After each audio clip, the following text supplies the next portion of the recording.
अस्सलामुअलैकुम व्यूअर्स, उम्मीद है आप सब लोग खैरियत से होंगे। दुनिया में हर कोई चाहता है कि वो शॉर्टकट या क्विक तरीके से पैसा कमा ले, अमीर बन जाए। आज की वीडियो में आप ये जान के हैरान होंगे कि जल्दी में या शॉर्टकट के जरिए से अमीर होने वाले लोगों की बुनियाद बहुत कमजोर होती है। जल्दी में या शॉर्टकट से अमीर होने के चांसेस बहुत कम होते हैं और कभी अगर आप अमीर हो भी जाते हैं तो ज्यादा अरसे के लिए अमीर नहीं रह सकेंगे, बल्कि आपके लिए ये एक हाई अलर्ट होगा। बर्तानिया के एक मशहूर बिजनेस ग्रुप JM मॉर्गन के मैनेजिंग डायरेक्टर, पोर्टफोलियो और इन्वेस्टर नफ्ताली हॉर्विट्ज के मुताबिक आज की वीडियो में 5 ऐसी चीजें, 5 ऐसे असूल बताने जा रहे हैं कि जिनको इस्तेमाल करके लोग आहिस्ता मगर लॉन्ग टर्म के लिए अमीरी की जिंदगी से पुरलुत्फ होते हैं। नंबर 1 पे है spend right time in the market. Naftali Horwitz के मुताबिक मार्केट में ज्यादा टाइम देने से बेहतर है कि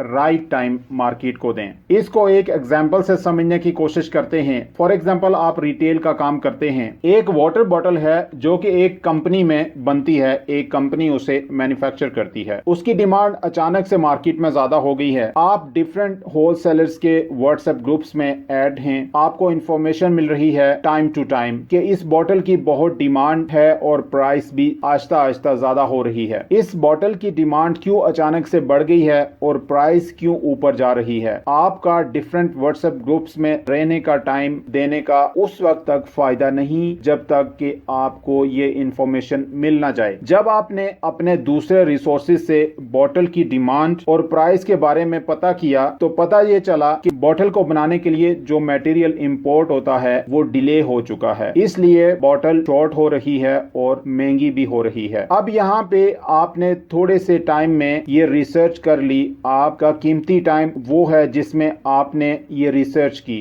ना कि वो टाइम कीमती है जो आपने डिफरेंट व्हाट्सएप ग्रुप्स में स्पेंड किया। अब अगर आप ये थोड़ा टाइम रिसर्च को ना देते और बॉटल खरीद लेते क्वांटिटी में हाई रेट पे, इस डर से कि बॉटल दोबारा नहीं मिलेगी और इस प्राइस में मैं लेके इसे फर्दर प्रॉफिट पे सेल करूंगा, और थोड़े दिनों बाद जब इंपोर्ट्स खुल जाएंगी तो बॉटल फिर से अपनी नॉर्मल प्राइस और नॉर्मल डिमांड में आ जाएगी। और अगर आपने महंगे रेट पे खरीदी होगी और रेट दोबारा से नीचे आ जाएगा तो आपसे उस प्राइस में कोई भी नहीं खरीद पाएगा। इसलिए नफ्ताली हॉर्विट्ज कहते हैं कि ज्यादा टाइम मार्केट को देने से अच्छा है कि आप राइट टाइम मार्केट को दें। और उनका यह भी कहना है कि मैंने बहुत से इन्वेस्टर्स, CEOs, मैथमेटिशियंस, डॉक्टर्स और लॉयर्स को जो कि अपनी फील्ड में बहुत माहिर थे को गलत टाइम पे गलत इन्वेस्टमेंट करके नुकसान उठाते हुए देखा है। नंबर 2 पे है take decision on the basis of your own research. उन चीजों की बेस पे डिसीजन ना करें जो चीजें लोग प्रिडिक्ट करते हैं कि कौन सी चीज कब बिक रही है या कौन सी चीज कब खरीदी जा रही है। नफ्ताली हॉर्विट्ज ने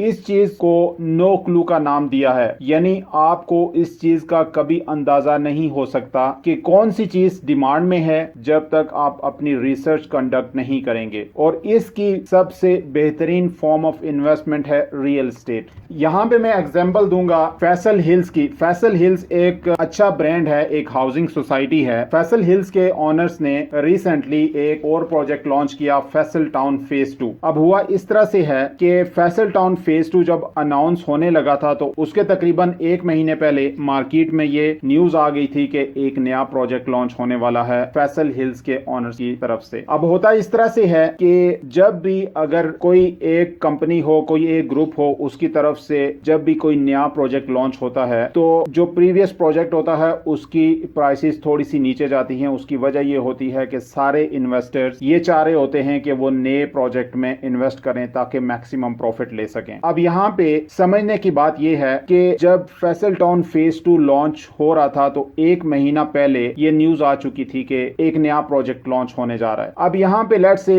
एक आदमी जिसको ये नहीं पता कि फैसल टाउन फेज 2 नया प्रोजेक्ट लॉन्च होने वाला है, उसने बगैर रिसर्च किए उस 1 मंथ के अंदर जाके फैसल हिल्स में इन्वेस्टमेंट कर दी और वो इन्वेस्टमेंट उसने शॉर्ट टर्म के लिए की कि मैं लेट्स से 3 महीने या 6 महीने के लिए रखूंगा और कुछ प्रॉफिट लेके सेल कर दूंगा। अब यहाँ पे उसने गलती ये की है कि उसने लोगों को देखा कि फैसल हिल्स की डिमांड बहुत आ रही है, उसकी सेलिंग परचेजिंग हो रही है, तो उसने भी व्हाट्सएप ग्रुप्स की बातें सुन के, वहां पे डिमांड सप्लाई को सुन के, तो उसने भी इन्वेस्टमेंट कर दी। अगर वो अपनी बेसिक रिसर्च करता कि इसकी डिमांड क्यों इतनी है, इसकी प्राइसेस क्यों इतनी ऊपर गई हैं, या इसकी डिमांड क्यों इतनी है, इसमें इन्वेस्टमेंट क्यों करनी चाहिए, या ये ग्रुप कौन सा है और इस ग्रुप के और कौन से प्रोजेक्ट्स हैं, और इस तरह की अगर वो रिसर्च कंडक्ट कर लेता तो उसे ये भी डेफिनेटली पता चलना था कि एक नया प्रोजेक्ट भी इन लोगों का आ रहा है, और ऑब्वियसली जब नया प्रोजेक्ट आता है तो नए प्रोजेक्ट में इन्वेस्टमेंट करना चाहते हैं लोग, क्योंकि उन्हें ये होता है कि मैक्सिमम प्रॉफिट लेना है। क्योंकि जब नया प्रोजेक्ट लॉन्च हुआ तो प्रीवियस जो प्रोजेक्ट है उसकी प्राइसेस डाउन हुई हैं, वहां पे उसको अपना ऑब्जेक्टिव हासिल नहीं हुआ, क्योंकि वो शॉर्ट टर्म इन्वेस्टमेंट नहीं थी उसके लिए, फिर वो उसके लिए एक किस्म की लॉन्ग टर्म इन्वेस्टमेंट थी। तो ये है कि जब भी आप कोई चीज करें तो आप अपनी रिसर्च जरूर कंडक्ट करें, मार्केट से सुनी सुनाई बातों के ऊपर बेस ना करें, क्योंकि मार्केट में जनरल इंफॉर्मेशन होती है, आपको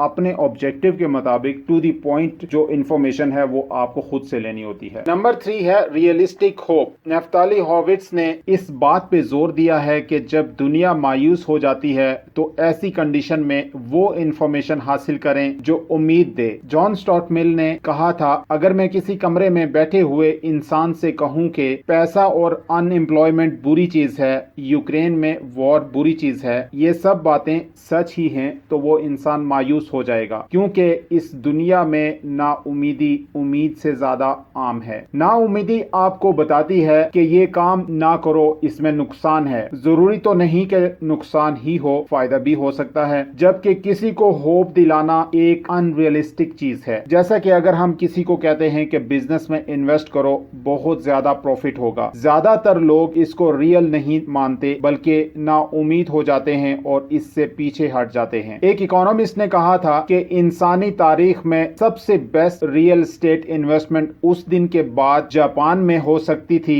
जब हिरोशिमा नागासाकी पे बॉम्ब गिरा था। तो इस तरह से उसकी बात बिल्कुल दुरुस्त थी और होप दिलाने वाली थी। होप उस वक्त बहुत मजबूत होती है जब आपकी रिसर्च खुद की हो। उम्मीद दिलाने की या इवन अपने आप को भी उम्मीद पे यकीन दिलाने के लिए अपनी रिसर्च जरूरी है। नंबर 4 पे है nature of people in the market. Naftali Horwitz का कहना है कि आपको अपने आप को हमेशा से ये याद दिलाना होगा कि लालच और महंगाई मार्केट को सबसे हाईएस्ट लेवल पे ले जाती है। आपको हमेशा ये बात जहन में रखनी होगी कि मार्केट में मेजॉरिटी बहुत लालची लोगों की होती है। मार्केट में सेलर की ये कोशिश होगी कि वो मैक्सिमम प्राइस में अपनी चीज को सेल करे, लेकिन बायर की ये कोशिश होगी कि वो कम से कम प्राइस में अच्छी से अच्छी क्वालिटी वाली आइटम खरीदे। ऐसे हालात में आप ये समझ जाएं कि मार्केट से आप बहुत जल्दी अमीर नहीं हो सकते। ये सफर आपको आहिस्ता आहिस्ता जारी रखना है, बल्कि आपको इंतजार करना होगा छोटे यूनिट से लार्ज मनी जनरेट करना कंटिन्यूस प्रोसेस से। और इसी फार्मूला से बहुत से लोग आहिस्ता आहिस्ता अपनी मंजिल पे जा पहुंचते हैं। आपने नोट किया होगा, लंबे अरसे तक एक ही बिजनेस करने वाले लोग आखिर में अपने एसेट्स बनाने में कामयाब हो जाते हैं। नंबर 5 पे है do not put your self in complications. आखिर में नफ्ताली हॉर्विट्ज का ये कहना है कि अपने आप को ज्यादा कॉम्प्लिकेशंस में ना डालें, बल्कि अपने अमाउंट पे और अपने खर्चों पे फोकस रखें। इसको हम एग्जाम्पल से समझने की कोशिश करते हैं कि लेट से आप एक बिजनेस स्टार्ट करना चाह रहे हैं, आपका ऑलरेडी एक बिजनेस है और आप एक नया बिजनेस भी स्टार्ट करना चाह रहे हैं। तो आप ये करते हैं कि पहले पुराना वाला बिजनेस क्लोज करते हैं और एक नया बिजनेस स्टार्ट करते हैं क्लोज करने के बाद। और ऐसी सूरत में अगर नया बिजनेस आपका नहीं चलता तो आप कॉम्प्लिकेट होंगे, फाइनेंशियल इश्यूज होंगे आपको। तो यहाँ पे आपको सेंसिबली चलना है ताकि आपको फाइनेंशियल इश्यूज ना हो। नाज़रीन, इसी तरह की इन्फॉर्मेटिव एंड इंटरेस्टिंग वीडियोस के लिए हमारे चैनल को सब्सक्राइब कर लीजिएगा, बेल आइकन पे क्लिक कर लीजिएगा और अगर वीडियो अच्छी लगी तो उसे लाइक एंड शेयर जरूर कीजिएगा। नेक्स्ट वीडियो तक अपना बहुत सारा ख्याल रखिएगा। Thank you.